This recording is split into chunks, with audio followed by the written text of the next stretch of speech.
Welcome to AI for Good, the leading action-oriented, global and inclusive United Nations platform on AI. Organized by ITU, in partnership with 40 UN sister organizations, and co-convened with Switzerland. The goal of AI for Good is to identify practical applications of AI to advance the United Nations Sustainable Development Goals and scale those solutions for global impact. In today's session, we're counting on you to use the live video wall feature to ask questions and post comments to help create an engaging discussion. We encourage you to stay until the end to chat, connect, ask questions, and network with our distinguished panelists and world-class AI experts in the neural network. It is now time to kick off the session and welcome our first speaker. The floor is yours. Hi, everyone. Welcome to join today's webinar, Intelligent X Priming for Revolution. My name is Leah Yuan, and I'm the Working Group 3 chair of ITU Autonomous Network Focus Group. And it's my great pleasure and honor to moderate today's session. Intelligent X is actually a series of events organized in partnership with ZTE Corporation. And here the X stands for everything that could benefit from AI. And with that, in this whole series, we will discuss how to find the potential variable of the X and how it can become intelligent. Today is our first session with the topic of Intelligent X Priming for Revolution. We have noticed that the emerging AI plus X is drawing more and more attention, considering the potential of AI to drive disruptive innovation. But how far will it go remains the question. So today our three speakers will walk us through AI development from perspective of cutting-edge technology and its industrialization. And finally, we will discuss human well-being. And we will hopefully see how AI can bring innovation and revolution to industries, along with the maximum benefits to social and economic development. And without further ado, let's welcome our first speaker today, Professor Chang Yang. Professor Chang Yang is a world-renowned scientist in the field of transfer learning and federated learning. He is a chair professor of computer science and engineering department at Hong Kong University of Science and Technology. He is also a fellow of both the Academy of Science of Royal Society of Canada and Canadian Academy of Engineering. And he is also a fellow of Association of Advanced Artificial Intelligence, Chinese Association for Artificial Intelligence, and so forth. And his topic today is trustworthy federated learning. Hi, Professor, can you hear me? The time is yours. Okay, thank you very much. Hello, everyone. I'm very happy to be at the ITU. Let me try to launch my PowerPoint. Yeah, could you please also open your video so everyone can see you? Yes, hold on. So Leah, I cannot seem to see my desktop. Can you help me with my looking at my desktop? I cannot see the file. So how can you mean you can only see the Zoom and cannot see the desktop? PowerPoint, exactly. Yes. So do you have a copy of my PowerPoint? Maybe you can launch and I can tell you to turn pages. Actually, no, I don't have your slide yet. And could you do you mind we put you in the second as a second speaker? Yeah, sure. Yes, please. Okay, great. So let's move on first to our next speaker today, and we will welcome Li Tian from ZTE Corporation, and he is the head of Standards Strategy Department of ZTE Corporation, and he is actively involved in various global standardization organizations, including 3GPP, ITU, IEEE. And his research interests are in the field of 5G and beyond, radio access technology, and he is also the author of several books with over 50 academic papers published and over 50 patents held globally. And he also serves as the co-chair of IWCMC 2020 workshop and the keynote chair of WCNC 2021. And he also serves as the rapporteur for several 3GPP work items. And the topic Dr. Tian will share us with AI from talk to production. And let's hear from what Dr. Tian says first. Thank you. Thank you. Thank you all the organizer, the moderator. So I'm trying to share my screen. So I guess now you can see my screen, right? Yeah, perfectly. Okay. So good afternoon, everyone. I'm very excited to join this AI for Good talk. Actually, to be honest, I've been nervous because I'm the second speaker after Professor Yang, and I believe Professor Yang would give us a very excellent and inspirable speech about the federal learning. So my talk is actually more inclined to the industry perspective. As the title indicates, it's about the implementation of AI applications.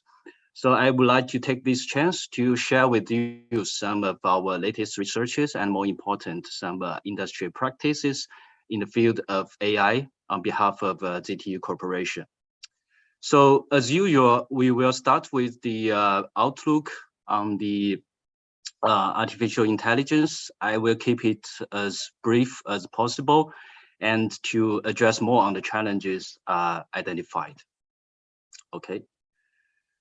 So we are always talking about how AI is changing our lives. And here are some examples in terms of the AI-enabled industry applications. Firstly, is about the recommendation, which is a quite typical application because we are quite familiar with the searching and advertising in our daily life. For example, we are surfing on online shopping or some financial scenarios. And then computer vision may be the most vigorous area for the AI deployment. And the application of computer vision models spreads from face or character recognition to this autonomous driving, industry inspection, and also security system. And it's also penetrating into more industry like healthcare and water infrastructures and so on. Then regarding the speech, AI models are actually widely used in voice-enabled intelligence interaction. For example, the voice assistant in our smart vehicles or in our homes. And similar to the computer vision models, these models could be also applied to assist with industry machines in terms of operational and management purposes. So for the text scenarios, actually AI models, especially those NLP models, are doing a great job in the information extraction and analysis of public opinions, for example. Then, of course, AI models, especially also playing an important role in telecommunications. We can see that there are a lot of researchers in ITU and other standardization organizations regarding how AI could be helpful to build an autonomous network. And apart from the higher layer applications, such as the network management or the resource allocation, there are also some physical layer applications being studied in 3GPP as well. Last but not the least, there are many tremendous breakthroughs when exploring AI for science. For example, in this bioscience, the capability of AlphaFold to predict protein structure is far better than human days, I guess. So it is also accelerates the drug research and development by generating new drug molecule. So in short, we are entering a new era of science empowered by AI driven innovation. I will not go through the details as I believe we have another distinguished speakers, Dr. Pujari today, who will share with us more in terms of the AI for for health. So from those application perspective, we can then dare to have a glimpse of the future trends of AI. So first, the research of being a very massive pretend model is blooming, especially in areas like computer vision and NLP. Those pretend model tends to have quite extremely large number of parameters, I would say. For example, the famous GPT model has more than 100 million parameters. And furthermore, the latest PALM model, which is short for Pathway Language Model, even has more than 500 billion parameters. So that's all based on the assumption that the more sophisticated model we have, the better performance may be achieved. So furthermore, the pretend model can be transferred although to other scenarios by fine-tuning, but still there are more challenges lying behind. For example, training this model requires much more greater computing power. So maybe some small enterprises may find it quite difficult to actually use them. And another problem is about the deployment. So after all, there is great chance that our production environments may turn out to be short of resources to run the model actually. So secondly, we can see that the AI combined with the advanced technologies such as 5G, Internet of Things, blockchain, and also mixed reality, the integration of AI into industry is deepening. So some new industries are coming along, and at the same time, more and more traditional industries are trying to use and adopt AI in their way to enable this digital transformation. So with that, we think that the demand for large-scale deployment of AI is growing. We used to have many fancy ideas, and accordingly, we have many awesome proof of concept for AI. So we can call this stage as 0 to 1 stage. And now we are coming to a new stage where these concepts or theories are rushing into production at a quite large scale. So this stage may not sound as creative as 0 to 1, but I think it's also of equal importance because it's the only way that we can add the real value of AI to the whole industry. So to match the steps of these trends, I think it's necessary to have quite mature quite mature industrialization of AI itself, and to do it as soon as possible for the scale deployment of AI in different industry applications. So given that there are a lot of challenges facing us during the whole processing to bring AI to production, here are some examples. To find out the challenges, let's start with the characteristics of an AI system. So an AI system is a combination of 3 parts.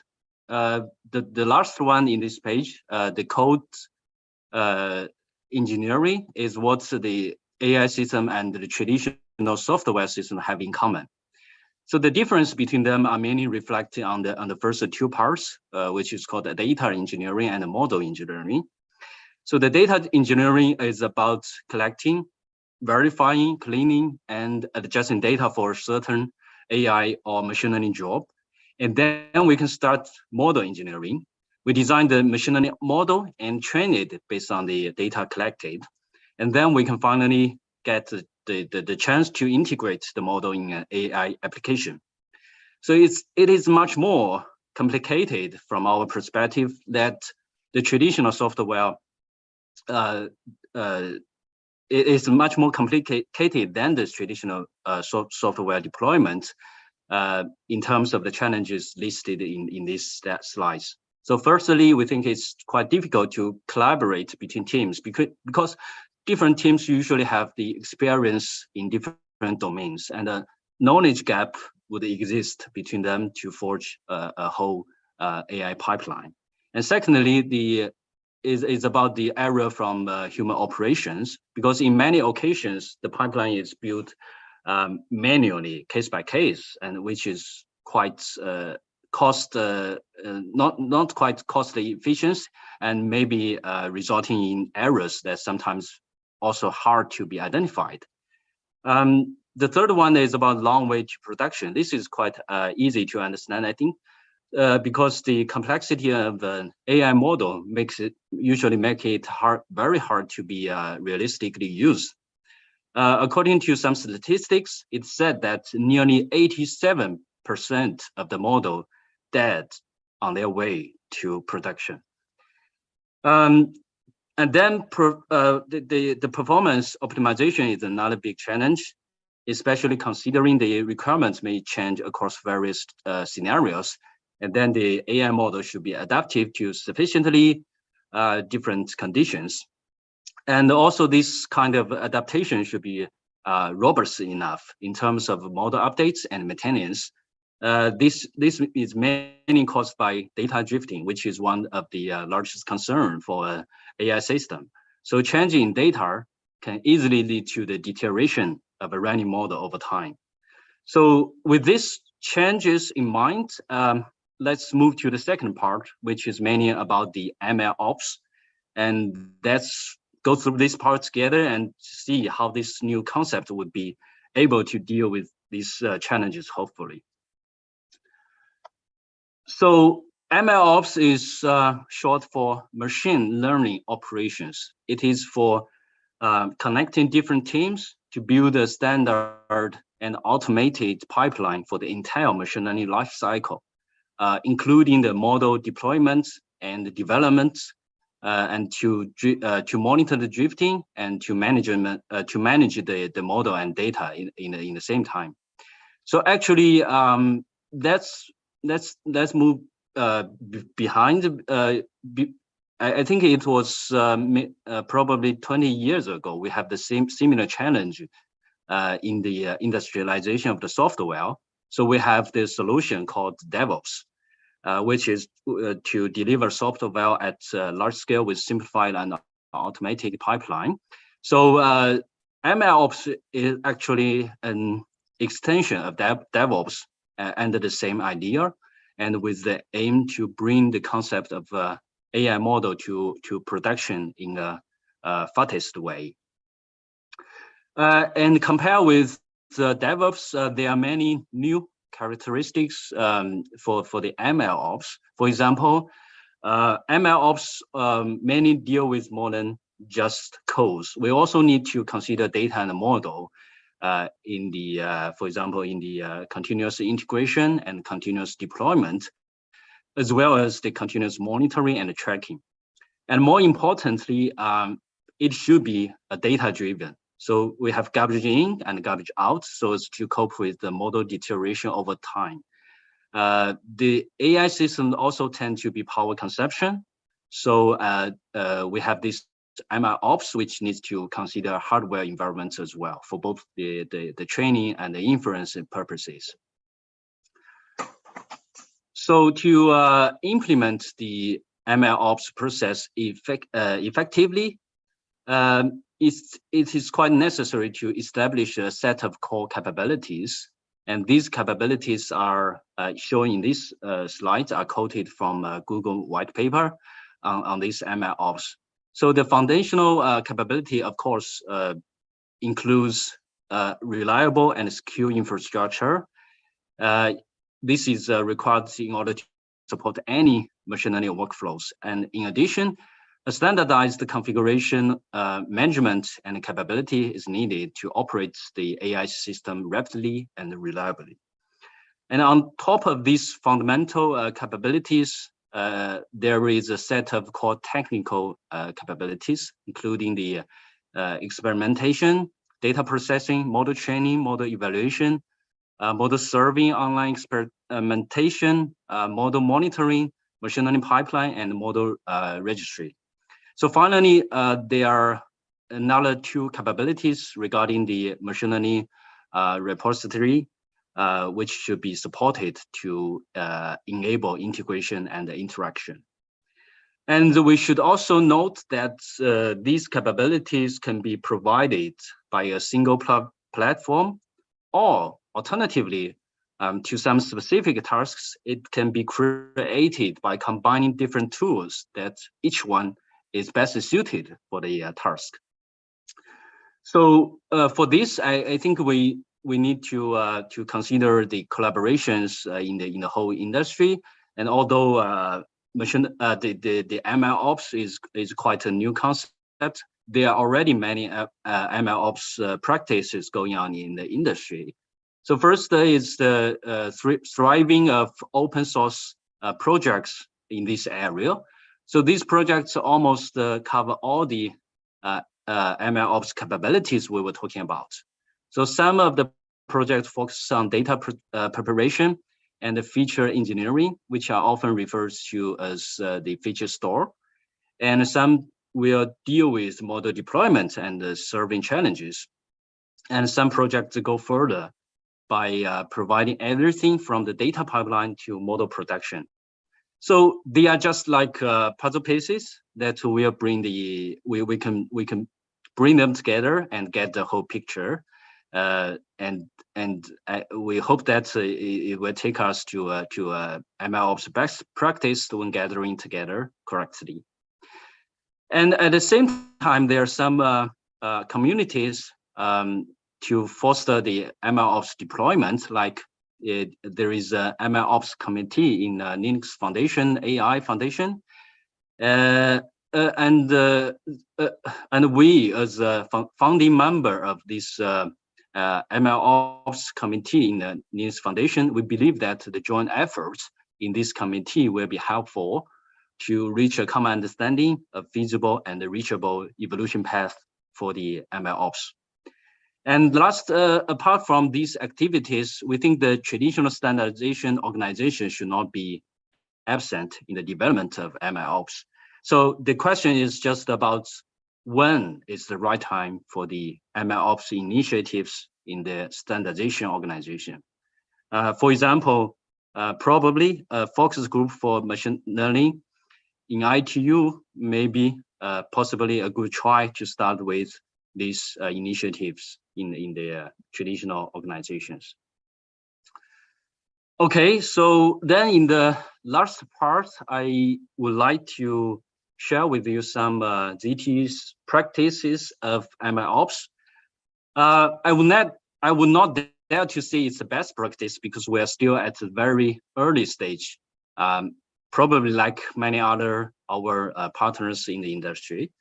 So firstly, these slides show our AI platform architecture to provide key capabilities to manage the Intel machine learning lifecycle, especially for the deployment scenarios, such as autonomous network, smart industry, smart devices, and so on.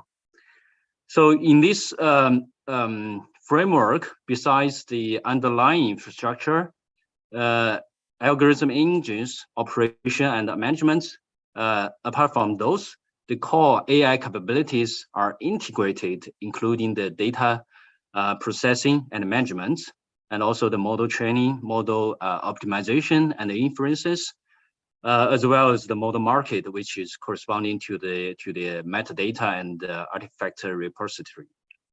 So due to the time limit, I will not go through all the detailed blocks in this sophisticated platform. And I would like just to highlight a few examples that are intended to cope with the most challenging parts of AI model deployment. So one is called ADLIC, which is used for model optimization and inference optimization.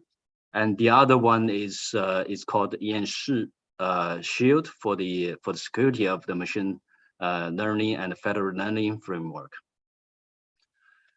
So first example is called ADLIC, which is a toolkit for the acceleration of deep learning inference, and this is used to facilitate the use of AI model from development environment to the production environment.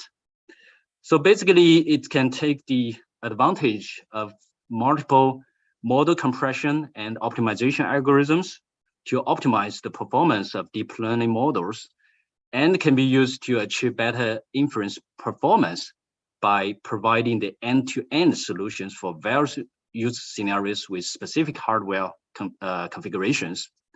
So the efficiency can be also improved with the multiple inbuilt high-performance inference runtime, as well as some adaptable serving SDK to integrate new added runtime rapidly. And in the meantime, it can also save the cost in terms of complexity and labor resources. This is achievable by the simplified pipeline for model deployment and adaptive optimization of model parameters. And let's move further to see the detailed architecture of ADLIC. And it is also can be regarded as a pipeline of how ADLIC does its work. The first component in ADLIC is Graph Optimizer. And with the optimizer, we are able to do some general optimization to the models. For example, the pruning, quantization, structure compression, and the knowledge distillation to compress the model without sacrificing its accuracy. And after that, the optimized model can be compiled to be further adjusted to a specific hardware with model compiler with some operators like graph conversion and layer fusion. And then ADLIC inference engine will load and run the model to perform inference. And we have different deployment solutions for different use cases, for example, for cloud, for edge, and for devices, respectively. So for cloud scenario, where there'll always be plenty of resources, for example, the GPU clusters are involved. The ADLIC will allocate a container for each model and expose the inference services with unified interface. And for different scenarios, such as edge deployments, where the resources normally relatively limited, in this case, ADLIC can wrap a couple of models together in one container to make full use of the resources.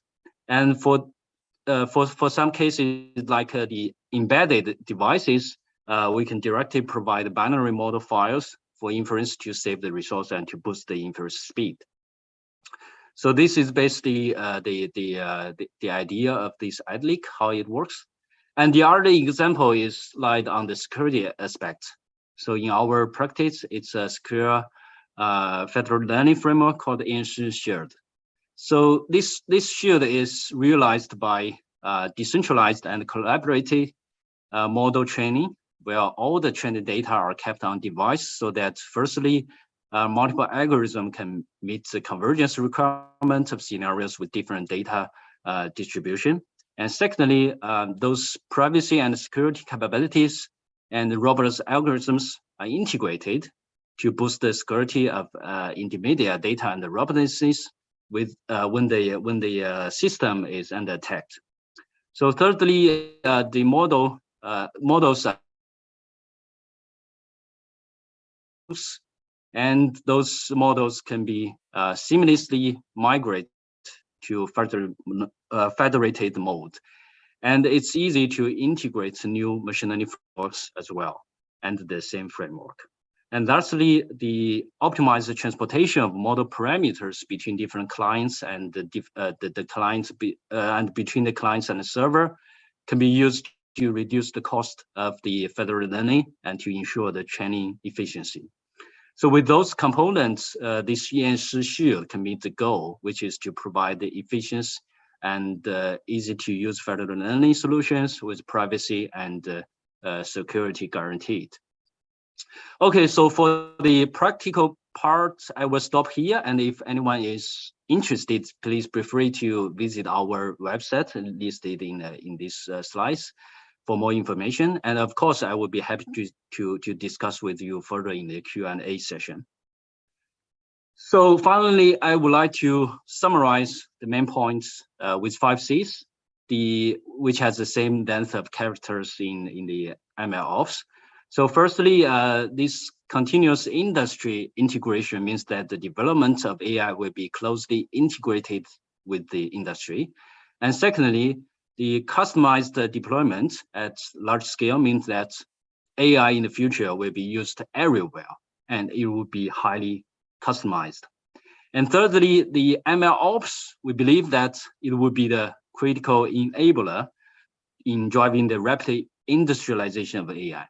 And we can also expect that the technical popularity of ML ops will continue to climb with more and more advanced theories and cutting-edge methodologies to be developed, which would support our last C as well in terms of huge opportunities, whether either is in the business area or in the research area.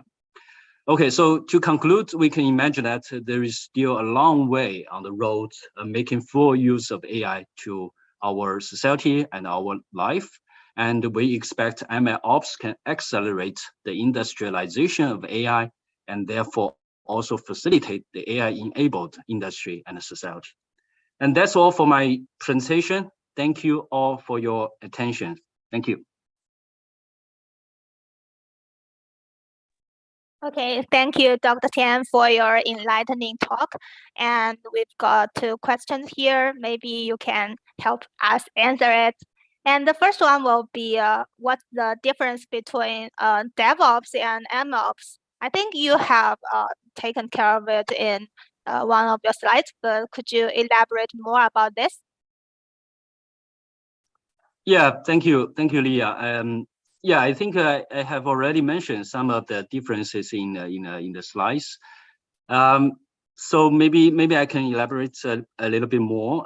So from our understanding, the MLOps is originally from the DevOps idea. So it's kind of an extension of the DevOps. So both are based on the core idea of the, for example, the characteristics of continuous integration and the continuous deployment. But there are many differences between them. For example, DevOps and MLOps both heavily rely on cloud technologies, but they have quite different operational requirements. And also the DevOps rely much more on the infrastructure. For example, the infrastructure as a code or to build a server, and also some automation tools for the continuous integration and continuous development. But however, this MLOps, we think that it relies on some different aspects from the point of this infrastructure point of view. So MLOps relies more on the deep learning and the machine learning framework, and also the hardware. For example, the cloud storage of this large data set, and also for different the ML models, which integrated for these deep learning and computational intensive models. So in short, I think the key word for this MLOps, which should be data-driven, because we mentioned that the model deterioration over time is a quite key challenge for the deployment of this AI. So so this MLOps should be quite dynamic, and the data should be we should make full use of them to cope with the model deterioration over time. That is my understanding for this question. Thank you. Yeah, thank you very much for bringing this question very detailed. And another question, actually from my side, is based on your knowledge, do you think there is a best MLOps practice or open source project that you can recommend us to use? Regarding this best open source projects, I think if you are talking about a single platform to support all the MLOps capabilities we mentioned, if it's a single platform, I would say no, as far as I know. But I'm not sure if I have all the background to answer this question. I would say no if it's a single platform. But the open source tools grow fast for the time being, and most of them have their own focus And so if you, because we also mentioned that the best practice of MLOps is not necessary to be built on a single platform. So if we have all these pieces together, and if we tailor and combine them together to build a pipeline to meet a specific requirement or a specific AI task for AI system, then we think this could be feasible. But sometimes if you use this methodology for the end-to-end project, this might be too heavy to use. So my answer would be no, but I hope and I wish a best open source project will be appearing soon with the whole industry's effort. Thank you. Yeah, thank you, Dr. Tian. And now let's move on to our next speaker, actually the ones that should be as the first speaker. I believe that the good things are always worth waiting. So, so let's welcome Dr. Qiang Yang and with his topic, Trustworthy Federated Learning. Hi, Professor. Hello. So I will share your slides for you, okay? Yes, please. Yeah. Hello, everybody. Yeah, thank you for the patience. I had some technical problem. Now I think everything is okay. It's a great pleasure to be speaking at the ITU gathering. So today I'm going to talk about federated learning in the context of AI for good. Let's turn to the first page, please. Hello? Yes, good, yes. All right, let's go to the next page.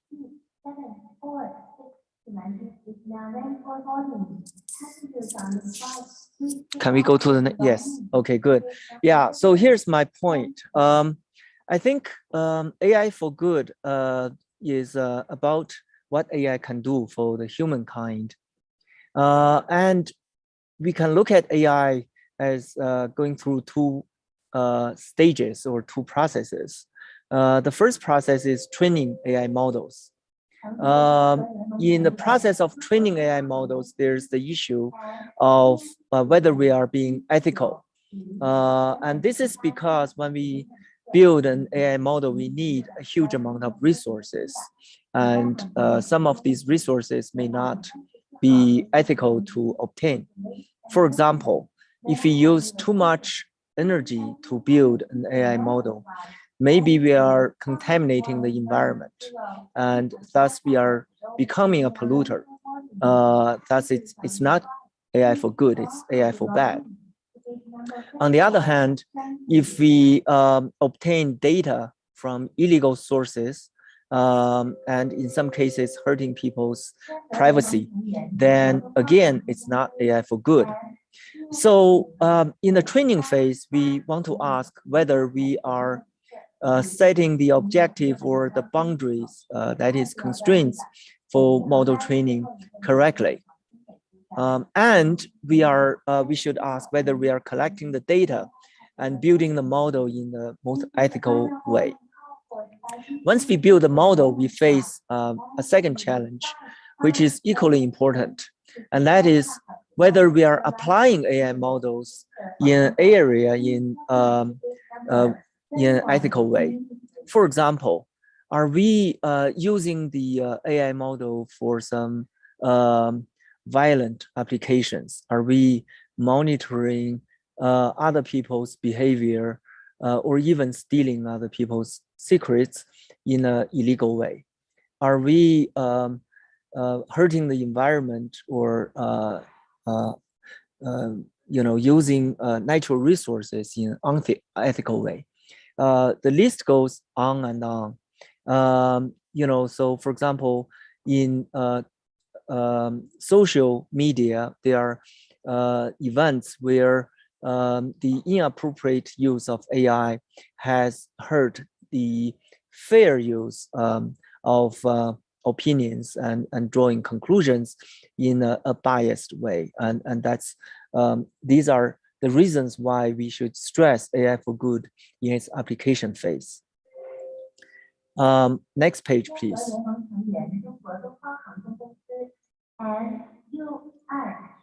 Yes, so in this talk, we want to ask the question whether we are being ethical while we are building an AI system.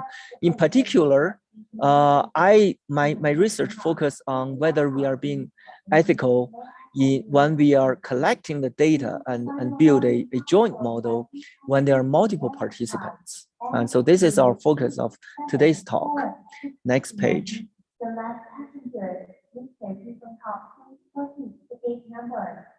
Yes, so here are some examples. The first examples involve a financial application where we have a bank that's evaluating a user's loan application. Sometimes the bank wishes to know whether this is a case of fraud happening, but it doesn't have enough data to make such a conclusion on its own. So therefore, it has to borrow data and inferences from other banks, other financial institutions. And this is a case where we need multiple participants to draw a important conclusion. But in doing so, we are actually touching on a very sensitive issue, and that is how do we make sure we can use the data to build a model while keeping the secret and privacy of people intact. Next page. Okay, the next several pages lay similar arguments. So for example, in this case, we are doing advertising, which involves a bank which wants to advertise its products, financial products, among social media. And so it has to make use of the social media data, which cannot be transferred to the financial institution.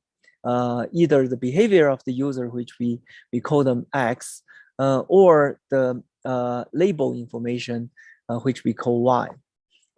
Both information are very private and sensitive. So we need a technology breakthrough in order to join this data and information together to build a workable model while keeping the laws intact. Next page. So as a result, we introduced the concept of federated learning. Next page, please. Okay, so this page is about a medical application, which has similar behavior where we have data from multiple parties. Next page.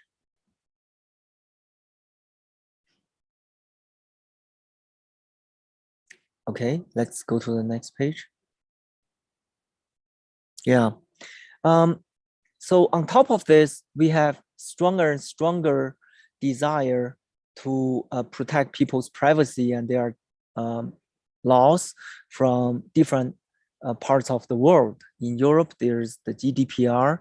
In US, there's the CCPA. All of them are targeted towards enterprise illegal use of users' data. In China, there are national laws about data usage and laws about how to protect people's privacy when we use big data to build models. So legal and social pressures are everywhere globally, in fact, nowadays. And therefore, when we are talking about AI for good, we are talking about the most basic requirement is for AI to be legal, and especially when it touches multiple parties. Next page.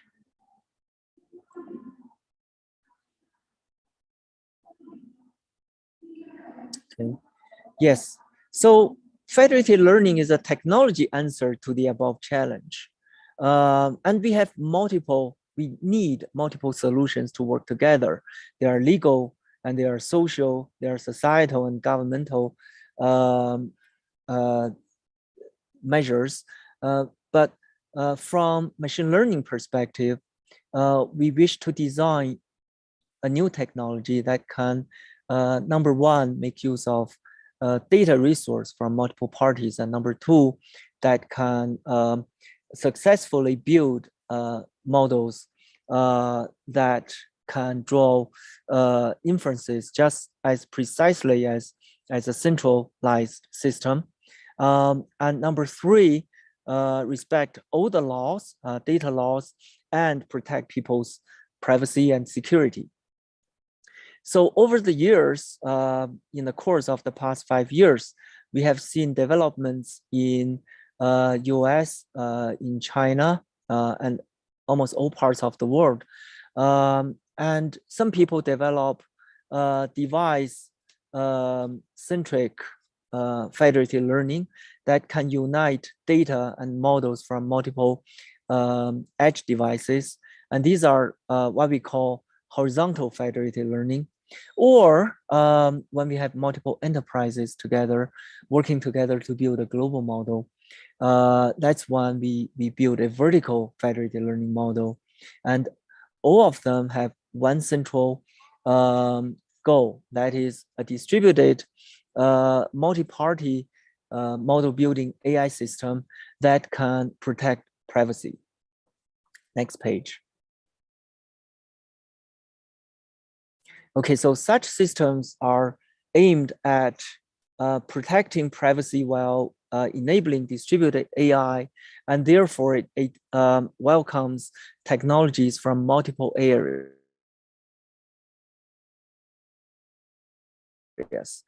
This involves almost all areas of computer science, from model design, from statistical machine learning, to network communications. This is the network systems area, to privacy and security. This is the encryption and privacy and computer security, distributed machine learning and system life cycle management, and finally, incentive building and economic systems and game theory. Next page. So these are the key components in federated learning, but we don't require one person to be familiar with all these areas. We just welcome experts to work together as a team. And so the horizontal federated learning system is particularly useful for edge devices such as mobile phone networks. For example, we have in Google a system called the Gboard system, which is Google keyboard system. Keyboard prediction of next word when you type on keyboard is based on a machine learning model that's updated every day.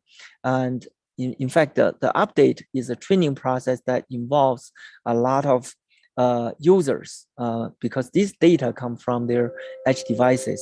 And so how to unite their fresh data while keeping their data locally, while building this updated model for everybody to use.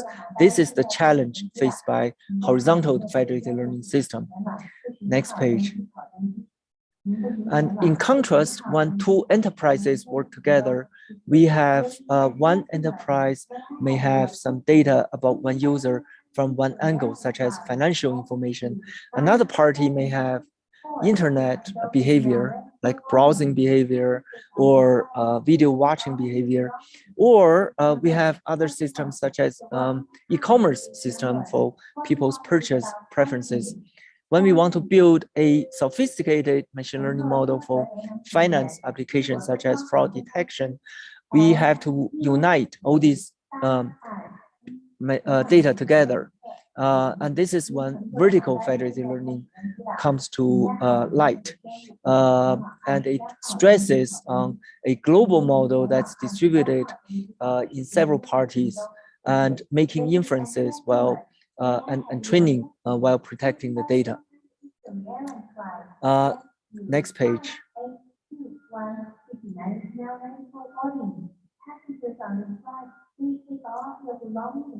Okay, so the vertical federated learning is practiced a lot in China, especially between multiple enterprises. So here we can have some banks that specialize in some financial AI application, and such as advertisement or fraud detection.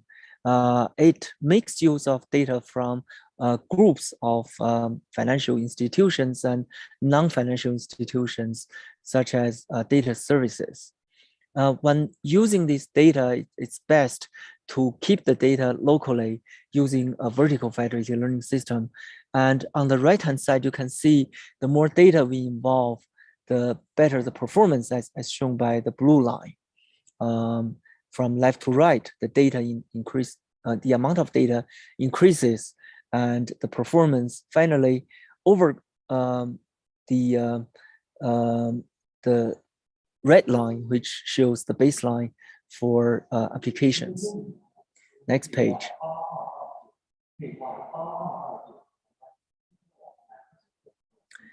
Here is a computer vision application where we have multiple monitoring cameras at different parts of a city. When we build a first generation AI system, we have to collate all these data together and put them in a centralized server to train a computer vision application, such as construction site safety violation and security monitoring and so on for sensitive places. But today, using vertical and horizontal federated learning, we don't have to transfer this data physically. We can build a virtual global model while uniting all these local data by keeping them intact. Next page.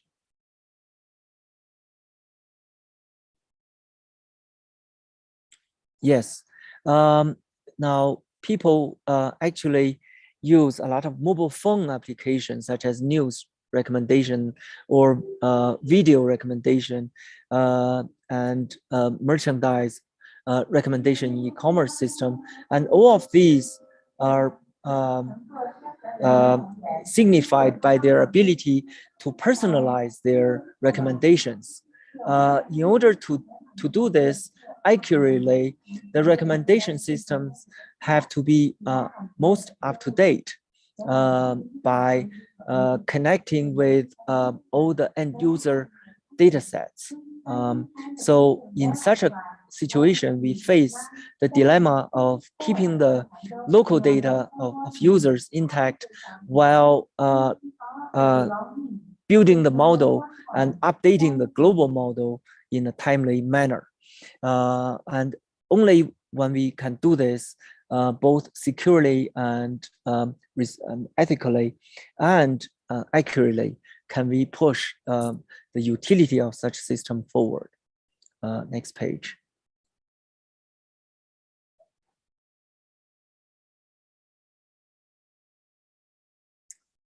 So here I give a special case of a WeBank application with together a joint application with Tencent, where we applied federated learning to multiple hospitals in an effort to detect stroke potential candidates earlier based on the scattered data at different hospitals.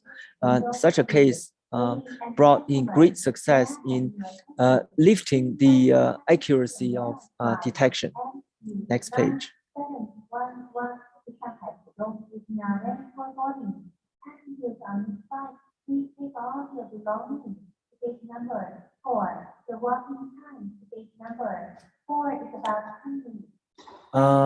Yes, but when we build a sophisticated system, especially involving multiple parties, there's got to be security holes at some key stages, such as model training, data collection, model update, model sharing, and model usage and inferences.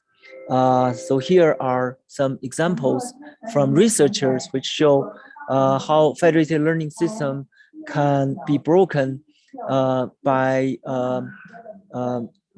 so-called poisoning the data that is contributing to a global federated learning system. or by using sophisticated AI systems such as a generative adversarial network in order to mimic the behavior of a user in order to penetrate a secure network. So we have to design system, next page, please. We have to design systems to overcome such a security threat. And one such application is shown here, where we have multiple parties participating in a horizontal federated learning system, where there can be a small number of troublemakers or the so-called Byzantine participants, whose purpose is to benefit from the global model and bring down the system. And such as these systems can collude together in order to build a small network of collaborating poisoning participants. Next page. So we have, in our recent research, we have designed a graph-based system to detect such Byzantine colluders by watching their behavior and detecting how they are different from normal clients in an effort to bring them out and filter them out to keep a clean network. Next page, please.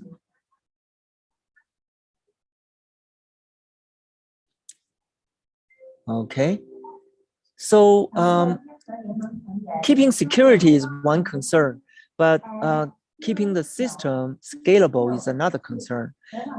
It's just like when we build a house, right? The traditional way of building a house is building one house at a time.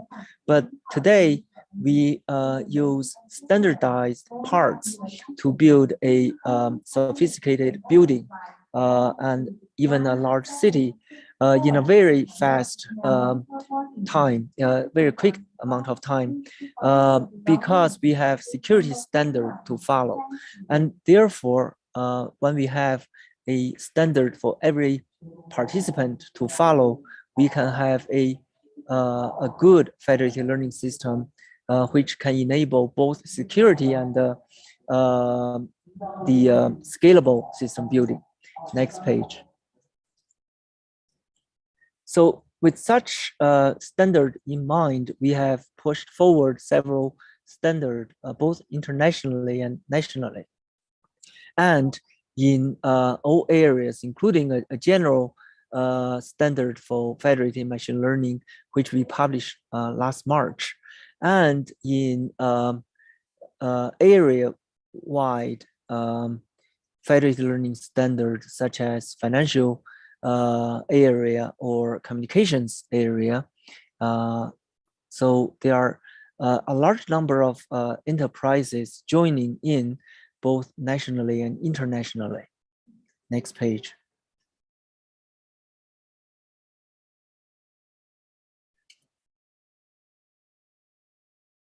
Yes. Equally important. So don't forget, our topic is AI for good. And one way to do good in AI is to promote a very low cost solution for everybody. So open source is one such choice where a large number of volunteers join in to build a highly workable and industrial strength system for building federated learning, so that people do not have to build such systems from scratch. And such a system can invite the society to join in to debug the system for potential troubles, such as security holes, in order to keep the system as secure as possible. So here we can see a large number of international enterprises and university research groups joining in building a system called FATE, which we donated to Enops in 2019. Next page.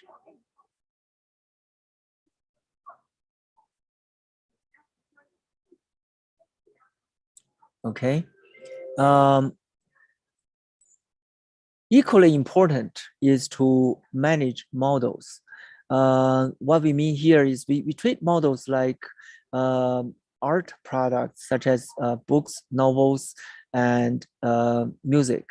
All these products have to have some property rights, intellectual property rights. And we foresee models as a first-class citizen in the future data exchanges and information and value exchanges. So just like today we have stock exchanges, in the future we will have data and model exchanges. So recently we have built such a system called watermarks for digital watermarks for models. We embed fingerprints into deep learning models in order to detect where the model come from, who has used the model and revised it, and who owns the model. And especially when we build federated learning systems, such a fingerprint becomes very important. Next page. Okay, so we also designed quick detection methods to detect the questions we just raised, such as the ownership questions or the value contributions. If a federated learning model comes from multiple parties, we need to rank these participants based on their level of contributions and give them rewards accordingly. Next page.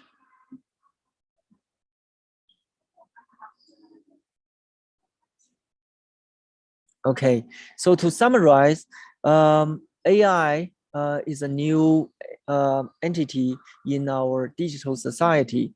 And in this talk, I talk about two processes as points of application for AI for good. One is training, model training, another is model application.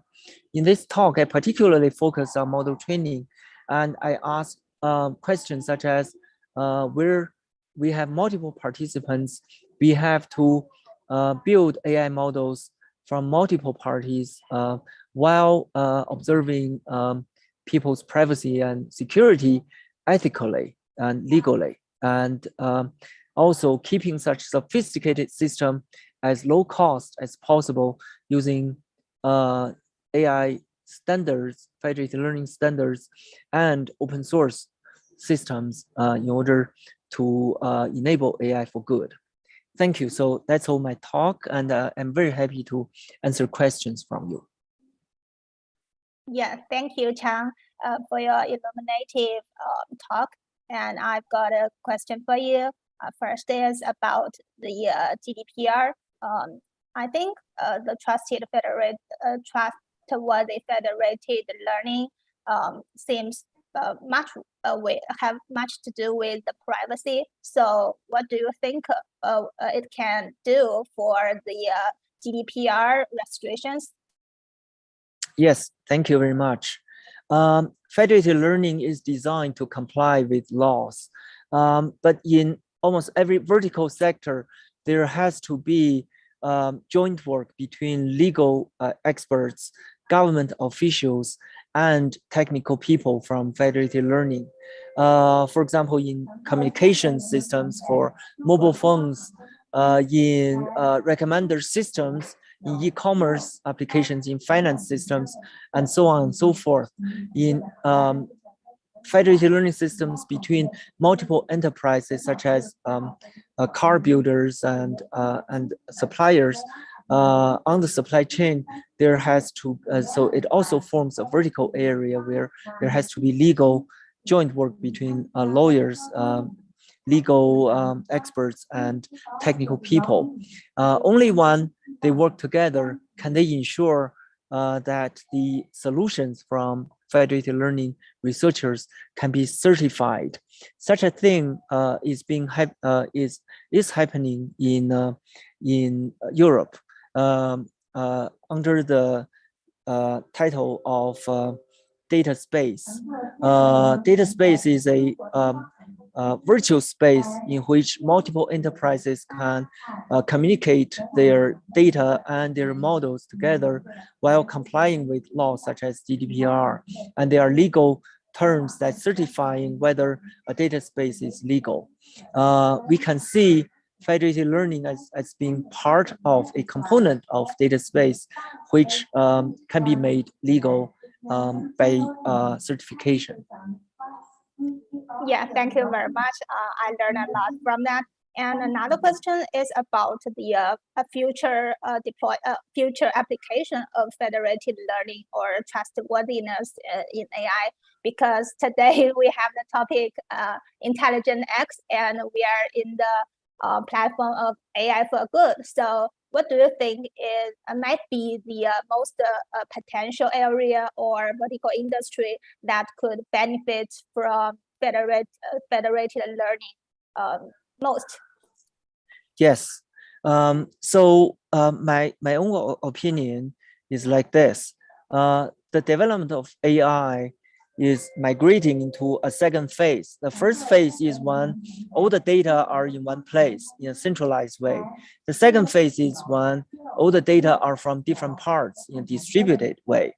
And when we build AI models in the future, we have to watch out for people's security and privacy and legal rights and intellectual property rights. And all of these are related to AI for good. So when we build an AI model, we face the issue of whether we are building this model in an ethical and in a good way.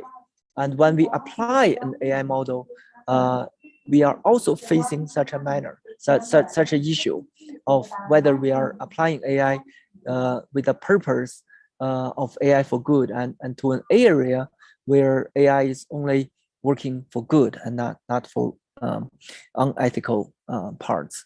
So federated learning, I believe, will play a major part because everybody will be at the same time a model user as well as a data provider. Yeah, thank you, Professor, to bring so much insight into this area. And let's move on to the next speaker, who is Samir. And Samir is, sorry, wait for a moment. Samuel is the Be Healthy, Be Mobile project manager in WHO, and he joined WHO headquarters in Geneva in 2008. With WHO, he has worked extensively on digital health, including health, big data, AI, and he has provided support in over 40 countries. And since 2012, he is also co-leading the development and implementation of a joint WHO and ITU initiative on digital health and health for non-communicable diseases. So let's hear from him what his opinions on AI. Hi, Samuel. Hi, can you hear me? The floor is yours. Yeah. Thank you. I'm going to try and share my screen as well. Just let me know if I can see my slides. There you go.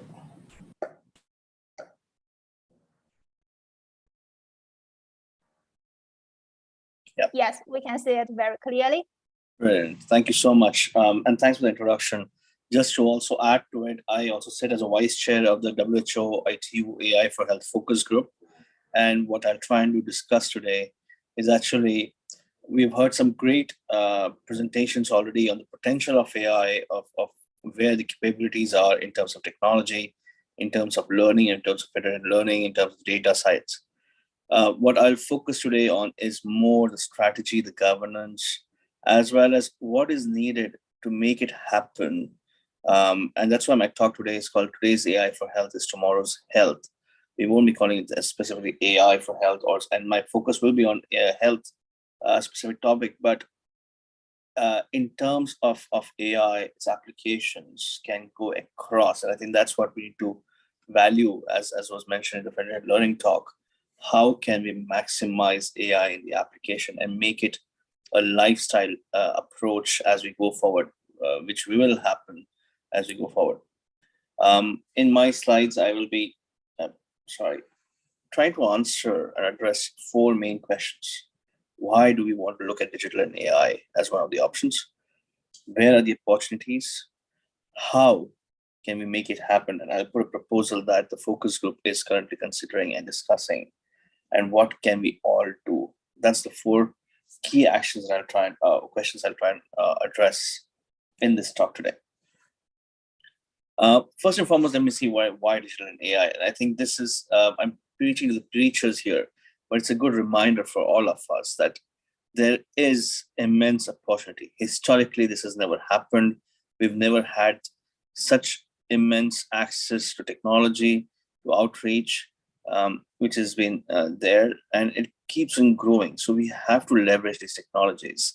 And it's not about just high-income countries. It's not about just high-end technologies. It's even the simplest of basic technologies. How can AI use to deliver messaging also to the people who are not able to reach out and use? How can they use algorithms to help them better their healthcare and welfare across their lifestyle?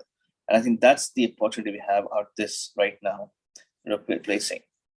The evidence is showing, and again, I don't want to go into much deep. We have seen some really good data already out there in the previous 2 talks, but we are seeing the evidence there. So WHO as a normative agency and the UN in general looks at evidence, and we're seeing evidence growing. So there is strong potential, clearly outlining why we are looking at this area. So I think the question about why should be an easy one. And the reason I put this out in 2 slides is it's important to understand the why, especially for the policymakers, if we want to institutionalize digital health and AI for our future. AI, if it has to become the next healthcare vibe or the next healthcare enabler in general, you need to see the evidence and the areas where the evidence is growing and pick those areas to sort of nourish and nurture what we want to do in the space. What, in terms of the opportunity also, it's not a new thing that we're looking at digital. It has evolved over time. In the past, it was e-health. We've had several discussions on e-health. It was growing, but we have a very robust political commitment now.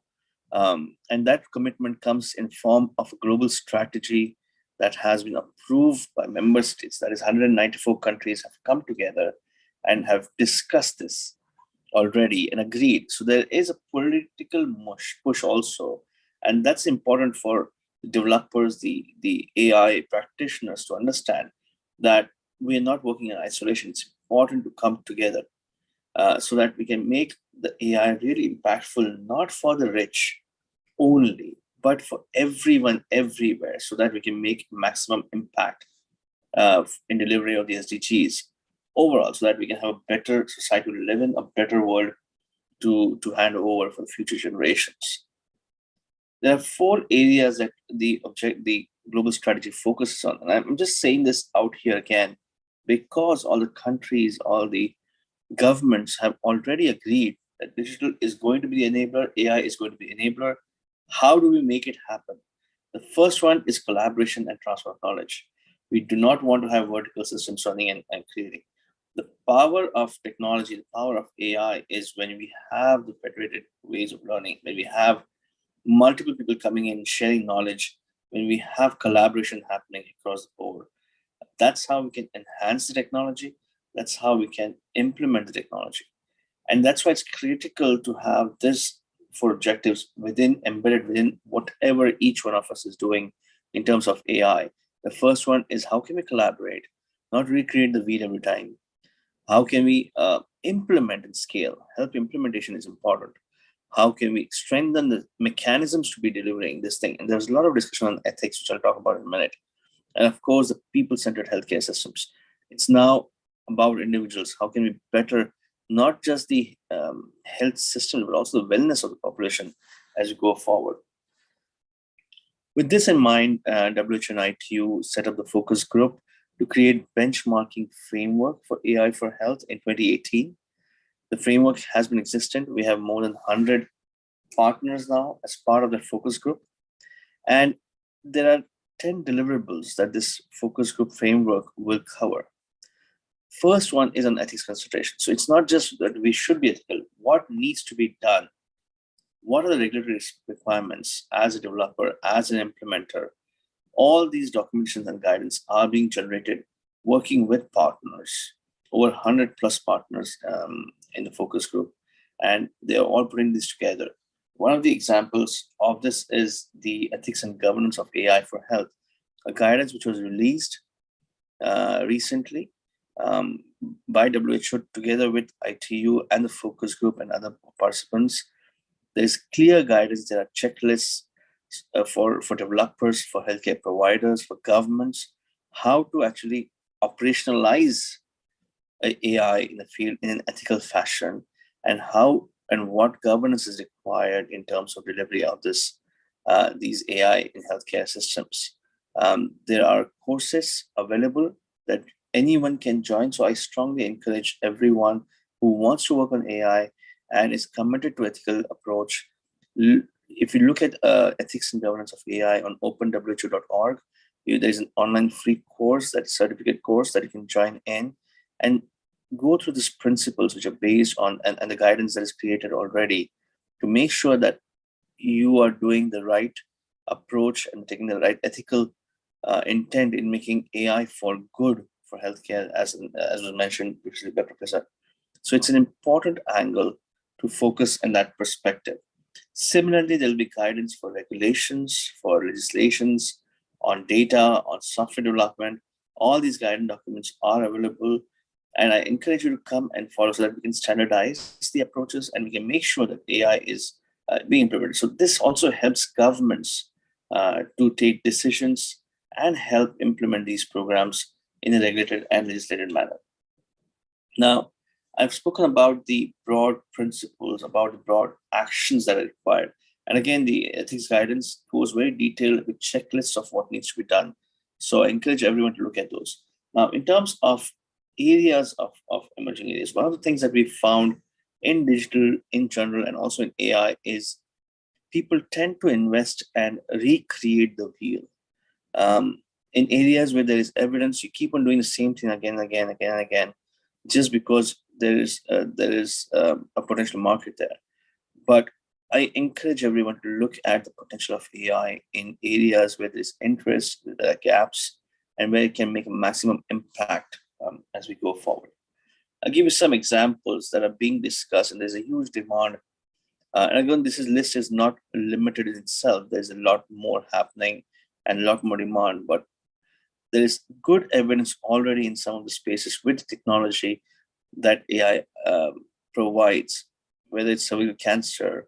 Screening and treating cervical cancer in African women is very expensive, and is one of the biggest killers in cancers in African women.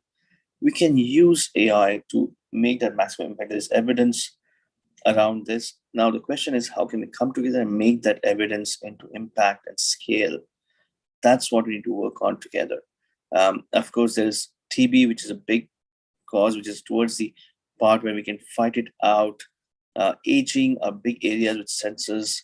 Pandemic preparedness in terms of prediction, in terms of tracing, food fortification to make food healthier, and food security.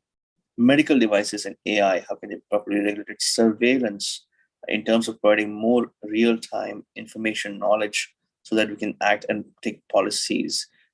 Traditional medicine, another one area where we are seeing a lot of value adds coming in, evidence vertically created using AI. We can correlate and co-pollinate these evidences to make the best use of knowledge that is sitting out there. And of course, trainings is a big area in terms of how AI can be used to deploy maximum visual preparedness in the different areas of work. Now, to make this happen, how are we proposing? The focus group has been working on the normative side, and we want to bring everyone together. There's so much happening. And one of the biggest failures in the past of AI has been that there are too many verticals that happen in digital, also in healthcare, and they don't come together. We need to make sure that this group comes together.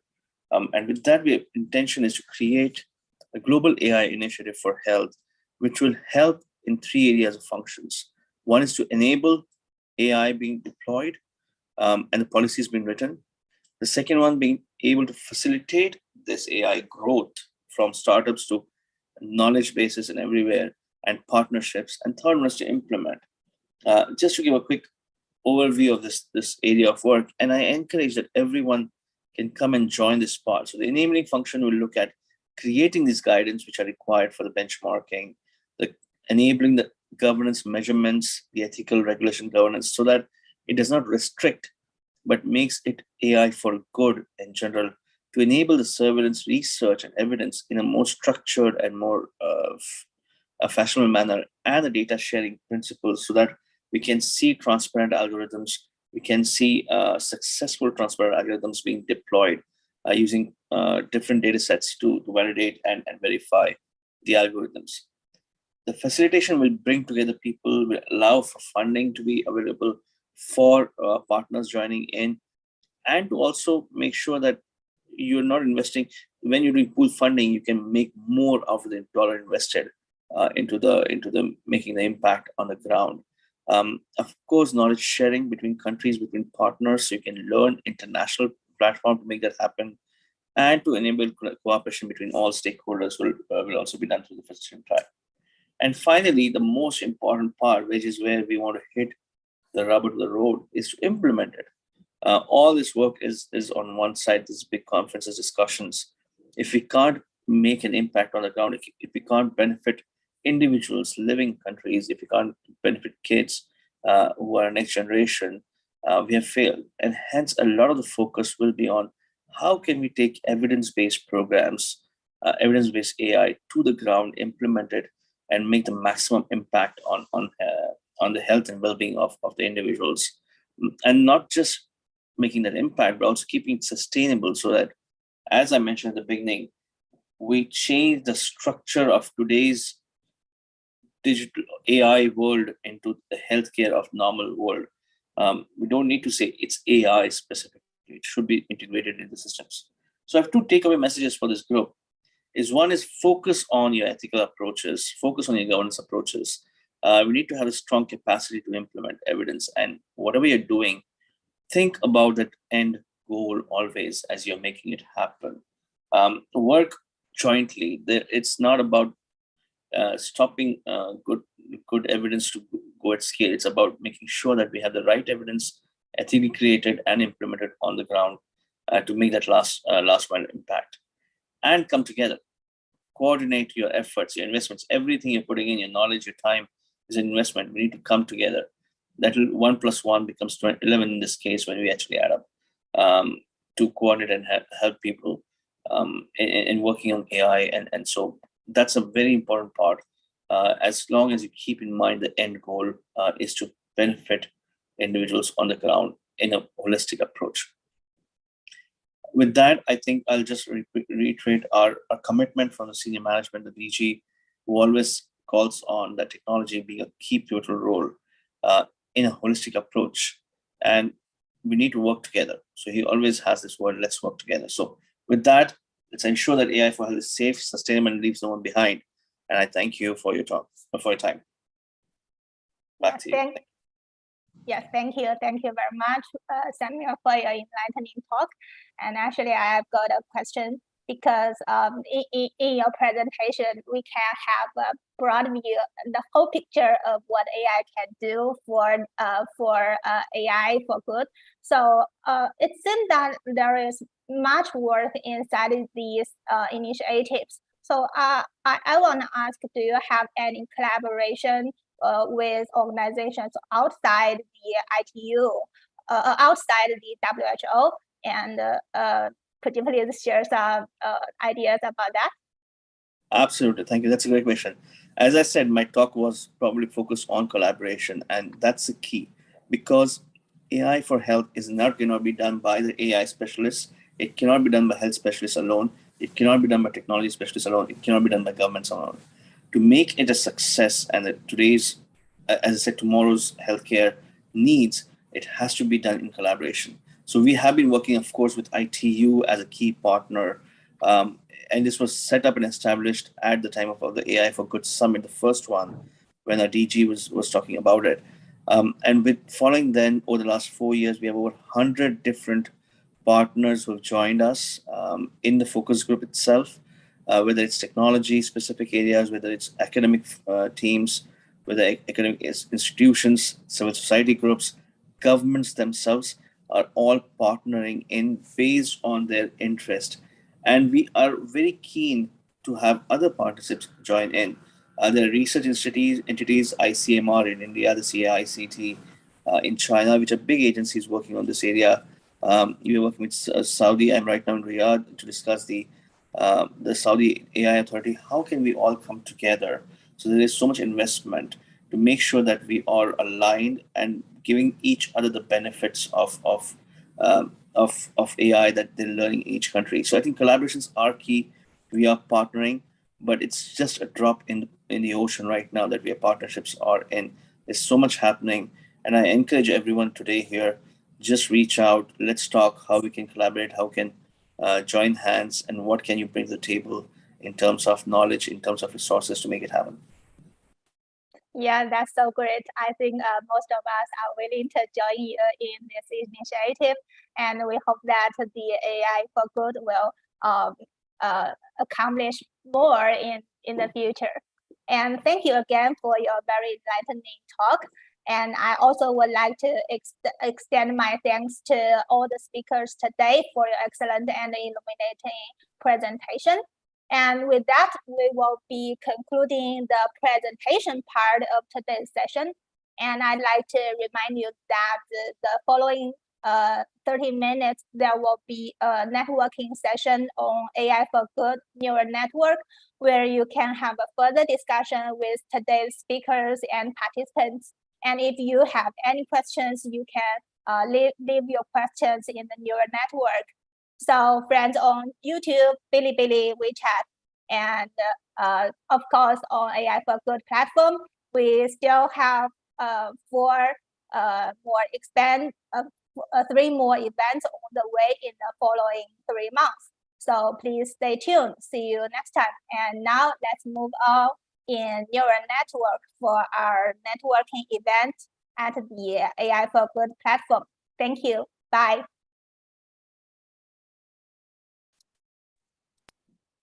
Thank you for participating in today's AI for Good session. We hope you've learned something new, innovative, and engaging in today's event. We now encourage you to continue the conversation on the live video wall in the neural network.